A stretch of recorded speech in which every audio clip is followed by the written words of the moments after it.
Ons is almal wel bewus van Jesus in die Nuwe Testament wat betref tweede kanse.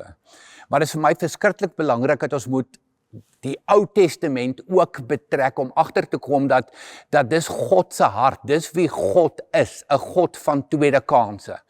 As 'n eerste voorbeeld wil ek gebruik Rahab die prostituut, rondom die hele Jerigo verhaal van die mure van Jerigo wat val en in die 7de dag 7 keer om die mure loop, lees ons in Josua 6 vers 25. Josua het die prostituut Rahab en haar familie, al haar mense, laat lewe.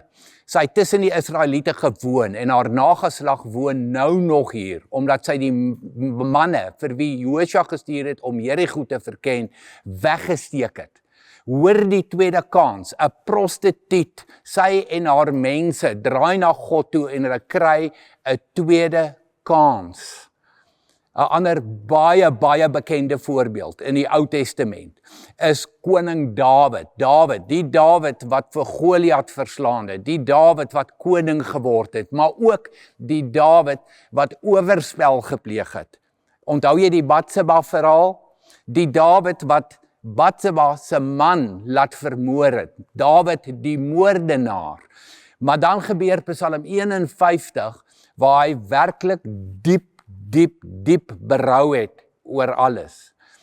Daai create in me a clean heart, O God, waar hy vir die Here sê, Here, ek bring al hierdie onreinheid vir my, al hierdie verkeerde keuses van my, bring ek na U toe, vergewe my, ek kom smeek vir 'n tweede kans. Dan lees ons in Handelinge 13 vers 22, van hom het God gesê, ek het in Dawid, seun van Isaï, 'n man na my hart gevind. Ja, Dawid die moordenaar, Dawid die een wat oorspel gepleeg het, 'n man na God se hart. Dit is die tweede kanse wat God gee.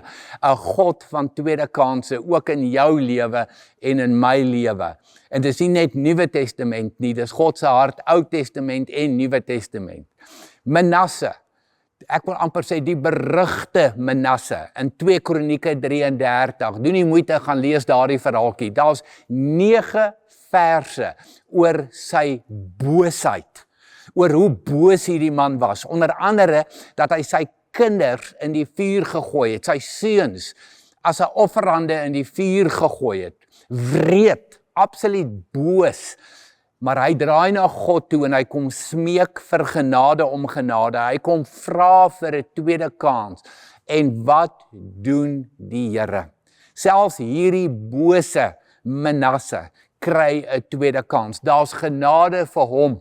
Hoeveel te meer nie vir my en vir jou nie. As ons kyk Ou Testament na Rahab, ons kyk na Dawid, ons kyk na Manasse en nog soveel ander voorbeelde, weet ek en jy dien 'n God van tweede kanse. Draai ook met jou gemors en met jou verkeerde keuses. Draai na hom toe. Niks is vir hom te groot of te erg om te vergewe en vir jou 'n tweede kans te gee nie. Here, dankie.